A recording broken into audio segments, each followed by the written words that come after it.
everybody? Welcome back to Heathy Hump Day. We're here with Mill Pond Integrative Health and Wellness, a Wellness Way affiliate. My name is Dr. Donald Miller, and this is Dr. Shannyn Pearce. And today's topic is a big one. So we're going to be talking about sleep, right? And so, are you not able to get to sleep? Are you waking up in the middle of the night, or are you sleeping sound, but yet you still wake up extremely tired? So we're shooting today's video kind of out in the middle of the office because the other rooms are busy. So you got some ringers going off and some things, so just kind of ignore the background noise in this professional setting today. So that's what we're going to talk about, guys. We're going to just kind of talk about some of the reasons why people aren't sleeping very well. And then we're going to kind of give you guys some tips, talk about some of our favorite herbs that we use, depending on exactly why it is that you're not sleeping.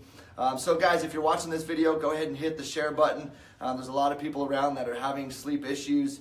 They're doing things like Ambien and these different medications that are, you might be sleeping well, but man, the side effects of those medications are just devastating, and the long-term effects of trying to force your body to sleep. There's a reason why you're not sleeping, and again, you guys know what our motto is we don't guess, we test. So we really want to test to find out, is there hormone imbalances, is the stress getting to you, exactly what is going on, and why aren't you sleeping? Yeah, this is a big one for a lot of people. I think it's probably one of the more common things I hear people say is that they just don't sleep. Like either they can't fall asleep very well, they don't stay asleep, or are you waking up in the morning still exhausted?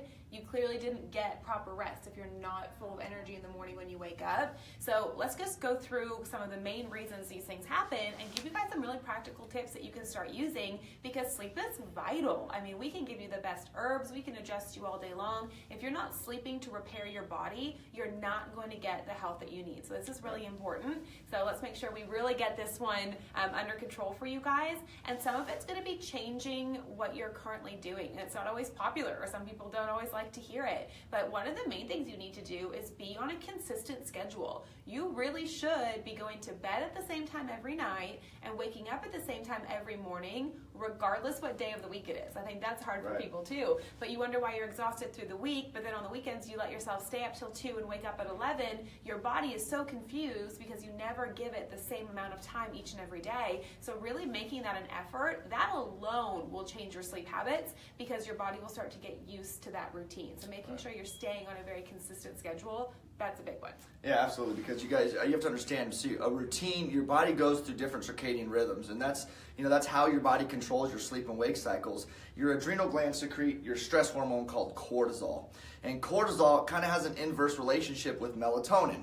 And so melatonin obviously is the hormone that helps you get tired, helps you sleep. Yeah. And so a normal circadian rhythm is you have high cortisol levels in the morning. You have a pretty significant drop of those cortisol levels the first 3-4 hours of the day, and then a slow drop throughout the rest of the day, and then it kind of starts over throughout the night and in the morning. So if you've got high cortisol levels in the morning, again, your melatonin is going to be low. You're going to be alert, awake, and ready for the day. And as the day goes on, and as those cortisol levels drop, or as they should drop, at night, at 9, 10 o'clock at their ultimate low, where the melatonin should be at the ultimate high, therefore you get sleepy and your body's now into a resting state. Yep. A lot of people, especially in the day-to-day life nowadays, I mean, we got such crazy schedules, and kids have sporting events, and for all you women out there taking care of your husbands and making sure that they're staying on track and doing what you need, your biggest kids, right? It's just, we've got a lot of stress, and so we really want to make sure that we're just dealing with that stress properly. I mean, a lot of the stress is family stress, work stress. You can't really remove that from your lifestyle. Right. And so you do need to make sure your adrenal glands are functioning well. You want to make sure that circadian rhythm, those cortisol levels, are doing what they should be doing. And again, we test all that, right? We run those panels. We see what those hormone levels are doing. So we know that, we know exactly why that you're not sleeping. Because if you're not producing that melatonin because your cortisol levels are just extremely high all the time, then again, your body's just not going to be able to rest. And a lot of these people are the ones that get good night sleeps, but they don't feel rested in the morning, right? Yeah, that's so true, because if you're not going in and out of that really deep sleep, you're still not going to feel better in the morning. And also, if your cortisol levels are off, in the morning your cortisol is supposed to be high. It's the highest part of your day, so that you're able to wake up and have some energy and feel abundant. So if your levels are off, then you're going to have that total swap, or maybe even the wired but tired people who have more energy at night and are exhausted in the morning. Right. That's a major adrenal issue as well. So if you have something like that going on, making sure we're testing it, definitely. And that's why we really do recommend the best time to exercise. It really is in the morning, right? And because, because exercise is a stress, and we don't want to, if you're doing a hard, intense exercise late at night, you don't want to be spiking those cortisol levels, Yep. and therefore kind of messing up that rhythm. So, there's a lot of different things that play a role in your cortisol levels. Yeah.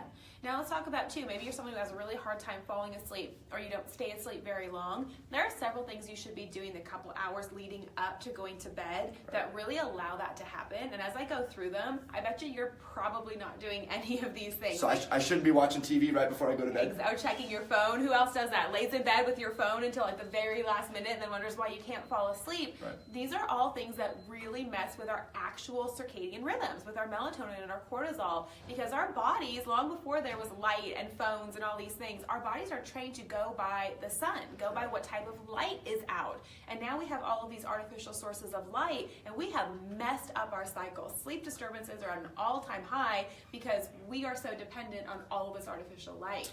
So really what you should be doing, even a couple hours before bed, let's say you go to bed at 10 o'clock, by about 8, you should actually start shutting down lights in your house, even if you're not going to bed yet, but start making it a darker atmosphere. So if you are sitting somewhere, maybe reading or watching TV or hanging out with your family, having just a small lamp or a small light where your body starts to feel like it is getting darker, your body will start to release more melatonin and get ready for sleep. Right. So starting to do that, the next thing you should do is actually start cooling your bedroom down a couple of hours before you go to bed. Our bodies sleep the best when we are several degrees cooler than during the day, because that heat keeps us going and does good energy and does good chemical reactions in our body. We want those things to slow down at night so our body can then become tired and rest and not wake us up because it's busy doing all those other functions. So your room should be significantly cooler than the rest of your house. And if you're not able to set it that way, a few hours before bed, you should turn the temperature down in your entire house to get that nice cool room.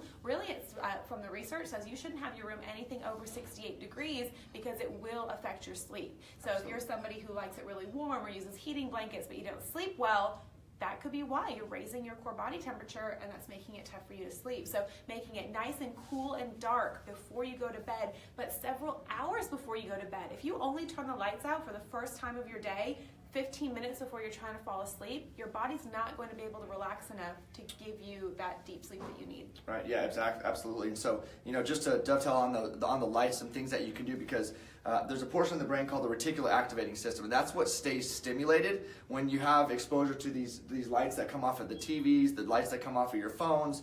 But the opposite effect happens to that part of your brain when you're getting exposed to light, for example, that comes off of a fire. Right, and so that is more of a calming light, and will really help to calm you down.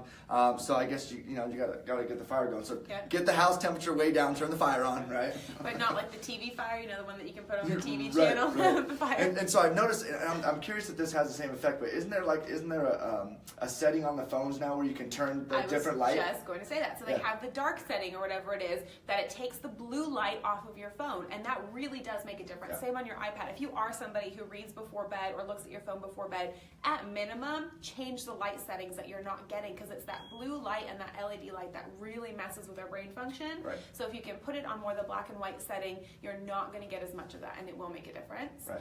And also, we talked about this a little bit last week, but turning your phone to airplane mode if you're able. I know a lot of people have a hard time with that, because what if I miss a call or a text message, or if there's an emergency or whatever, but getting as many of those electromagnetic fields that are around you to calm down, again, several hours before bed, will also help your body be able to calm down a lot more too. Absolutely. Awesome. So making sure you're looking at the light and the heat, but then we also have some of our favorite herbs, because for some people it just, you might have a hard time sleeping, or maybe you're trying to come off things like you're someone who maybe has a glass of alcohol before bed because it calms you down, which most of the research says it makes you sleep a whole lot worse, not better. So I hate to be the bearer of bad news on that one.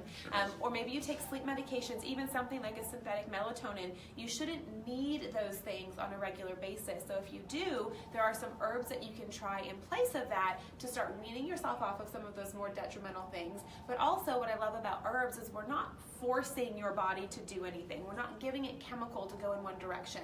We're giving you things that will actually help support the natural process that we're trying to do. So it helps support the melatonin pathways. It helps support, your brain being able to calm down a little bit more. So one of our favorite ones, we learned a lot about it this weekend, so I feel like it's our favorite herb right now, is kava. kava. And kava is great because it's very calming. There's a lot of research that says somebody who's trying to come off of drugs and alcohol, kava is a great way to help you bridge that gap because it does give you a little bit of that similar just relaxation. And you actually feel it. I know a lot of people, there's some herbs that you take in one hand and really feel a whole lot. Right. You can feel a pretty quick difference with kava. So it's great for sleeping. It's great for emotional stress and anxiety. So if the reason you're not sleeping is because your brain just goes a million miles an hour, I hear so many people say that, I just can't shut it off. Like I lie there and my brain just goes over and over and over. Kava is awesome for that. So if you've never tried that, I highly recommend it. You need to make sure with any of your herbs that they come from a good source, that they're organic in quality, and you're going to get the best results from a medicinal grade herb. I mean, you can go to the store and you can buy some of these things. They're going to be a far weaker potency, but if you're somebody that really needs help with this issue, getting a medicinal grade from the Wellness Way is going to by far give you the best results with that. Absolutely, yeah. So kava is definitely an awesome herb, especially when it sounds just like Dr. Shannyn said, just kind of shutting your brain up, right? You're laying in bed, things just running, you're thinking about everything in the world, and so that's a great thing to just kind of shut your brain up so you can get some rest. Another herb we really like when it comes to just the calming effect is California poppy, right? And so it is very calming as well, just like kava.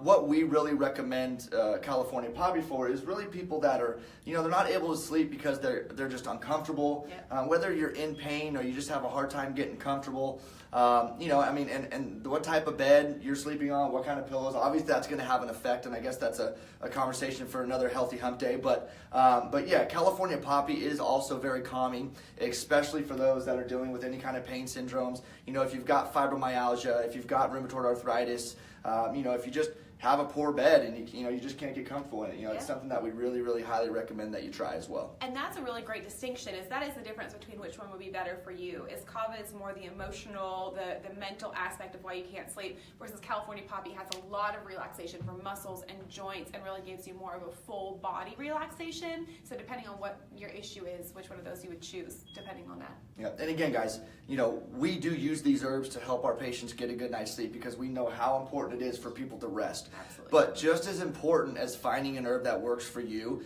again, we want to test you to find out exactly why you're not sleeping properly. Yep. Okay, and so it's kind of like, listen, medications.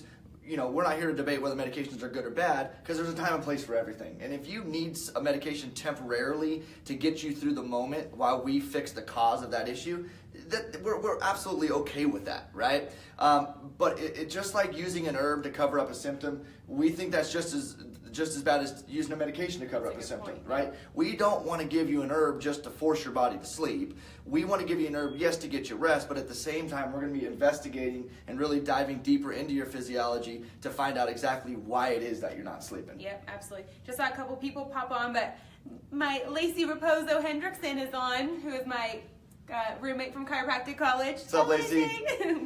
Amanda, Jessica, Amber, thanks guys for popping on. Again, guys, we want you to share this video around. A lot of people that need to hear this information. So, you got anything else, Doc? I think it's just going back to sleep is of the utmost importance. You can do all the right things. You can think you're healthy. You can eat well. You can exercise. But if you are not getting good quality sleep, there is a huge problem going on. You need that to rest and heal, especially, we're chiropractors. We deal with your nervous system all day long.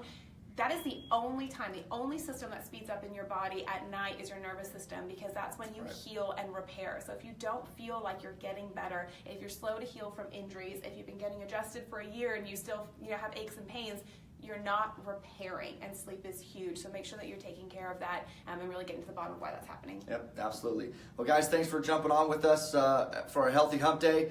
We will see you next week. We do it every Wednesday at 1:30, so we'll see you next week.